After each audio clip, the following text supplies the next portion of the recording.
जो आज का वीडियो है उसके अंदर मुझे लोकल वेरिएबल और ग्लोबल वेरिएबल आपको समझना है, ठीक है। आपकी क्लासेस अच्छे खासे हो चुकी है तो ये आपको टॉपिक इजीली समझ में आ जाएगा, ठीक है। ये आप नॉर्मल सा कोड लिखते हैं, ऐसा वाला कोड लिखते हो, ठीक है, ऐसा वाला कोड लिखते हैं अपना होता है, ठीक है। जब मैं इस वेरिएबल को, लोकल वेरिएबल का सिंपल सा मतलब होता है इस मेन फंक्शन के अंदर भी वेरिएबल को डिक्लेयर करना, ठीक है। और ग्लोबल वेरिएबल का मतलब क्या होता है कि मेन फंक्शन के बाहर वेरिएबल को डिक्लेयर करना, ठीक है। ग्लोबल वेरिएबल से सिंपल क्या हो सकता है कि अगर मैं कोई और भी फंक्शन हो, जैसे आप फंक्शन टॉपिक पढ़ोगे फ्यूचर के अंदर या पढ़ रहे होंगे, उसके अंदर जो ए और बी के वाले ना आप वहाँ भी इस्तेमाल कर सकते हैं।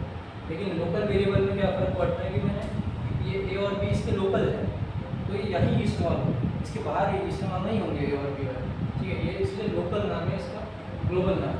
इसका सिंपल सा एग्जाम्पल हम लेते हैं, ये GEC कॉलेज का एग्जाम्पल लेते हैं, ठीक है। GEC कॉलेज के अंदर आपकी कैंटीन है, कैंटीन के बाहर है कैफे, ठीक है। ये कैंटीन को एक्सेस कौन कर सकता है? सिर्फ कॉलेज के स्टूडेंट एक्सेस कर सकते हैं, सिर्फ कॉलेज के स्टूडेंट एक्सेस ही करेंगे। तो ये क्या हो गया? लोकल हो गया ना, लोकल वेरिएबल। मतलब only and only GEC student are taking to it, ठीक है। लेकिन जो आपका कैफे उसे ग्लोबली एक्सेस किया जा रहा है, मतलब कोई भी एक्सेस कर सकता है आपके इस पर्टिकुलर मतलब फूड को, यहाँ के फूड को कॉलेज के स्टूडेंट में एक्सेस कर पा रहे हैं। जैसे कि मैंने बोला था जो ए और बी है इसे मेन फंक्शन भी ले सकता है। जैसे मैं यहाँ पर लिख रहा हूँ C = इक्वल, तो ए और बी कहाँ से लेंगे? वो यहाँ से लेंगे। इसीलिए मैंने बोला कि जो आपके कैफ़े है उसको GEC के स्टूडेंट भी यूज़ कर सकते हैं और वहाँ जो दुनिया के लोग हैं वो भी आके कैफ़े में बैठ सकते हैं या खा सकते हैं। लेकिन जो GEC की कैंटीन है उसमें सिर्फ और सिर्फ आपके कॉलेज के स्टूडेंट ही बैठेंगे, इसलिए लोकल वेरिएबल होगा। ये हो गया आपका क्या बोलते हैं ग्लोबल वेरिएबल।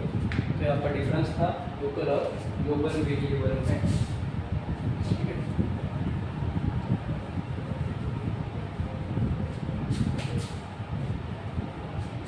इसके बाद के पॉइंट वाइज बता दूंगा आपको, हिस्ट्री ऑफ सी लैंग्वेज, ठीक है। हिस्ट्री ऑफ सी लैंग्वेज के अंदर सबसे पहले मैं मतलब नोट डाउन नहीं करेंगे, as it is point wise अगर आप लिख सकते हो तो लिख लें, ठीक है।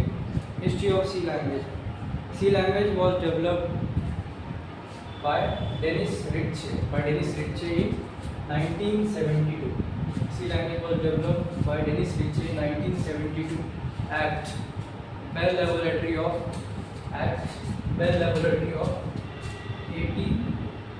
AT&T, that is American Telephone and Telegraph, ठीक है। पॉइंट वाइज लिखना, सेमेस्टर में अगर आया तो एग्जैक्ट यही पॉइंट लिखते हैं आप, अमेरिकन टेलीफोन एंड टेलीग्राफ, ठीक है। American telephone and telegraph I located at USA, ये आपका फर्स्ट पॉइंट हो गया। सेकंड पॉइंट में अगर आप क्या लिखूंगा कि Dennis Ritchie is known as the founder of C language.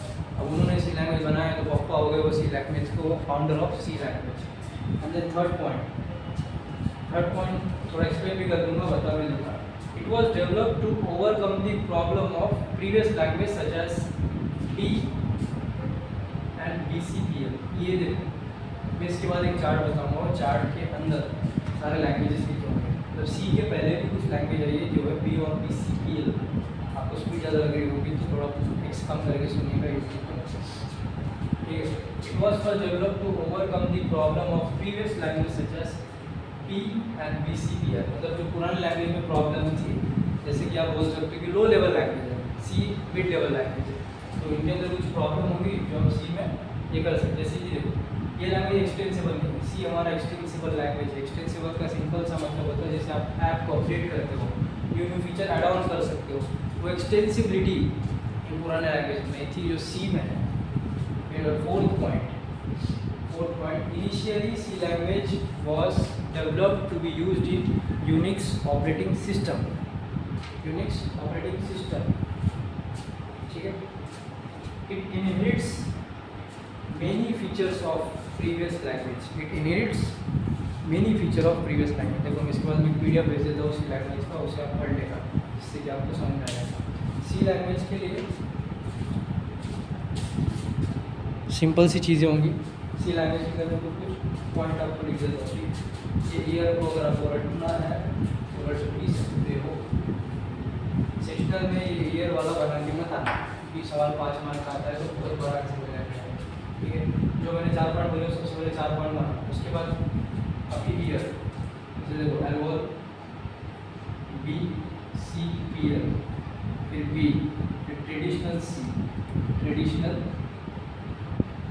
सी, ठीक है, फिर के एंड आर सी, ठीक है, फिर ए एल एस आई, फिर A L S I iso, iso, फिर लिखने ना C99, C99 का ईयर है 1999, इसका ईयर है 1960, ट्रेडिशनल सी मैंने बताया था कि 1972, जो आपका फर्स्ट पॉइंट है, C language was developed by Dennis Ritchie 1972 at Bell laboratory, ठीक है, ये BCPL और बी का ईयर, इसका 1967, इसका 1970, के एंड आर सी का 1978, इसका 1989 का समथिंग, और इसका 1970, के एंड आर सी 1978, ANSIC 1989, ये है 1989 और ये है 1990, ठीक है। सिंपल तो देखो हमारे टाइम में अभी शॉर्ट ट्रिक बनाई थी, कुछ भी बना सकते हो आप, 1960 से शुरू करना, उसके अंदर 7 ऐड कर देना, 7 ऐड कर देना मतलब अब धोनी बोल सकते हो ना, धोनी, महेंद्र सिंह धोनी, जर्सी नंबर 7 है, 7 ऐड कर देना, देखो यहाँ पे 10 जुड़ा, 60 पर 70 आना हो जाता है, फिर 99 के पहले 190 मतलब 1990, उसके पहले एक कम कर दो, ठीक है, 1972 नंबर तो उसकी 6 साल बाद के एन आर सी आया, फिर ANSI 1989, ऐसे कुछ भी करके ईयर याद रख लेना।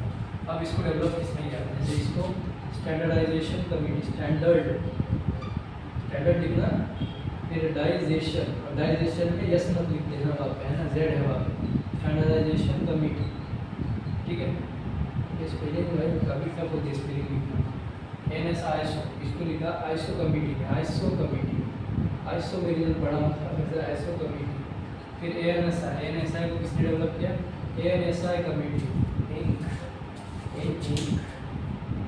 ANSI कमेटी, ठीक है, ANSI कमेटी, ठीक है।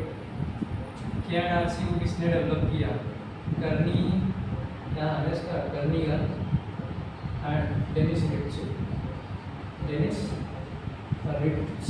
रिट्चे की स्पेलिंग याद रखना, रिट लिखना, फिर CHIA लिखना, ठीक है। ट्रेडिशनल सी को किसने बनाया, डेनिस रिट्चे ने बनाया, डेनिस रिट्चे, ठीक है। फिर BCPL आलूल, ठीक है, इसको इस कमेटी ने बनाया था शायद, ठीक है।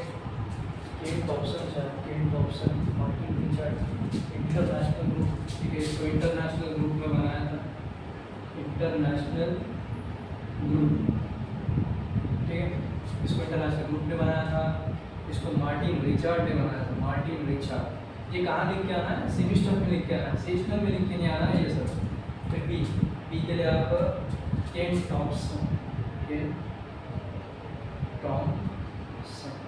ठीक है, ये मैंने सब लिख दिया कि लैंग्वेज का ईयर क्या है, लैंग्वेज कब बनी गई।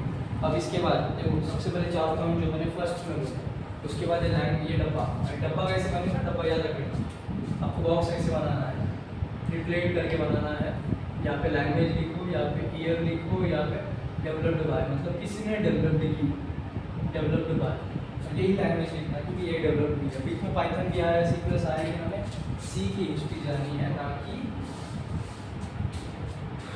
पाइथन वगैरह, ठीक है। अब इसके बाद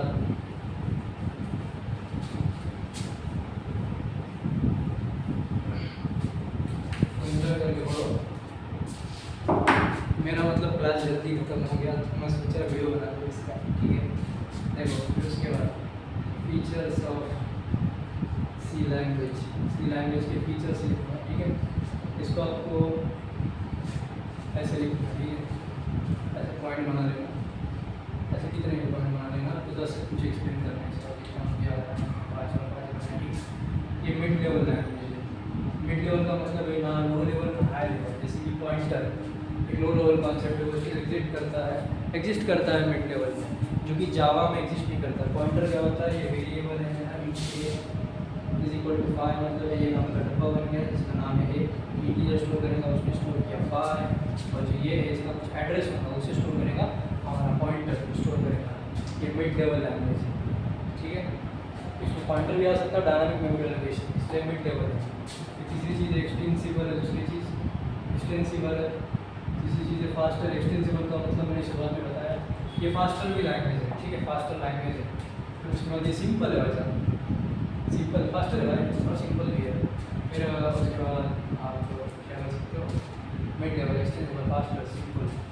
हाँ, इसमें पॉइंटर है, ठीक है, इसमें रिकर्शन है, ये फीचर है, ठीक है।